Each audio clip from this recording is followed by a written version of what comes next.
Good morning, everybody. I hope this finds you in good health this morning. Thought it was about time to do another garden update. Sun's probably going to kill me this morning. Anyway, so we start with my Roma tomatoes, which have been doing quite well. Full of buds, full of fruit.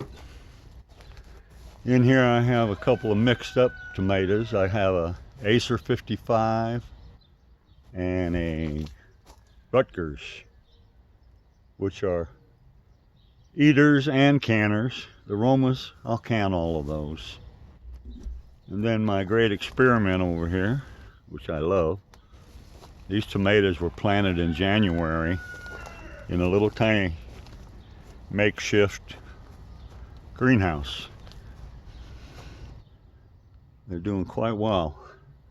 I'm looking at about a 5-foot plant there, 4 or 5 plants there. And this one, this is producing some yellow tomatoes. That biggest one there measures about 2.5 inches. And then my indeterminate tomatoes, I just pulled all the garlic out and redid the beds a little bit, fed them, and they'll be taken off here shortly. Okay, around the corner here we have dogs barking. This is my onion patch. I have shallots, bunching, and big globe onions. This is the biggest one right here. Kind of get an idea how big it is. And my Thompson seedless grape and my yucca plant. Over there is my little rose, blooming, blooming, blooming all day long. And this is a temporary windbreak on my peach tree. Keeps knocking my peaches off. The wind blows out here really very strong every afternoon. 2 to 3 in the afternoon it'll pick up, start blowing like the dickens. Potatoes in a bucket. 2 red potato plants that I had left over from dinner one day, and I just planted them. 7-gallon bucket. Cucumbers. Boston pickling on this side, slicing cucumbers on the other side. Down in the middle, we have some runaway cosmos. Down deep in there, there's a little sweet alyssum. Both of these plants keep the bad bugs at bay most of the time. And didn't have any place else to put this last tomato, so it's sharing room with the cucumbers. Down in here, my favorite melon, canary melons. Love those melons. Got 4 of them here. I'm going to have to kill 2 of them. It's always hard to do that, but I have to do it. My Jubilee pumpkins seem to be doing pretty well. I hope to cover this whole area here with pumpkins and other vines, melons and such. Pepper bed. The peppers are all doing pretty well. On this end I have my hot ones. Habanero. I got a heatless habanero right here. And my favorite, jalapeno. Then starting about here with this Yola Wonder, little tiny thing. These are my sweet peppers. Bells, yellow, red, and green bell peppers. Down in here, if you look close, there's a nice big green bell pepper.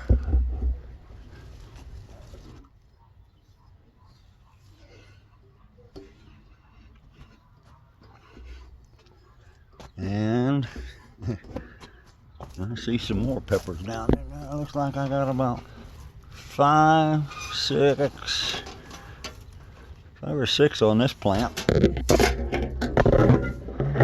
My license plate bird detractor.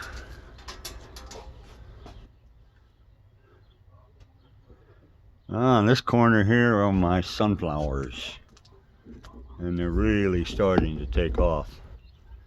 Hopefully these will be 5, 6 foot tall sunflowers. Over here, my apricot tree, really taking off. And of course I have 2 pear trees. That one's a little bit younger, Bartlett pear, and another Bartlett pear. This bed down here is going to be for tomatoes. I have some late bloomers that are going to be planted here. Something I've never tried, okra. I guess you got to be from the south to really appreciate it, but I'm going to try it. I'm going to try it and fry it. And the other side of my peach tree got peaches on it. This is what I'm trying to keep the wind from blowing off.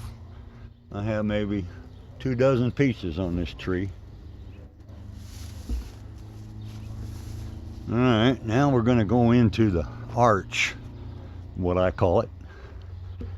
And primarily right now, for the rest of summer, this area is all going to be flowers. A couple started tomatoes there, mint, my garlic harvest. It's only about half of them. Had to pull these because I wanted to get my tomatoes situated for the long haul. And down in here, I actually have some decent sized carrots growing, along with some celery. 2 little dahlias down in there. Hopefully they'll make it. And a little pepper plant over there. These are the ones that I don't know what they are. They were just extra peppers. We'll see. And on this side, there's a heatless habanero. Broccoli starting to take off. And I have more determinate tomatoes. These are Rutgers. And these 2 here are Ace 55s. My Cosmos flowers are going to run me out of here, it looks like. They're getting pretty big. Down in the hole, broadleaf sage. Smells so good. And we have rosemary over here. And a little tiny dill plant. Marigolds. Icelandic poppies. And a rather large dill plant. We're going to be making dill pickles, so I got to plant the dill. I have another bed over here. It's got nothing but dill in it. Right down in there, that's all dill plant except that one. It looks like a radish. Anywho, there's the garlic. Just pulled it today. Gonna be drying it for a while. Say hello, Mr. Parrot. How you doing? Okay, that takes care of the arch. Now we'll go into the hugel. And I'm letting this cilantro go to seed. It smells great. This is the hugel culture that I've had great success with. Down this row here, those green things, those are all snapdragons. And that stuff that's kind of going away, those are all my tulips. And the green stuff, dragon tongue beans. And of course, the other half of the garlic crop, about ready to pluck it out. And last but not least, this is my rhubarb. And just to give you an idea how big this rhubarb leaf is, my hand's a big hand, 6 inches better across. This thing here has got to be 18 inches. Rhubarb pie. Anyhow, folks, that's kind of a rundown on the old garden. Late spring. Everything's doing very well. Hope you all have a good day.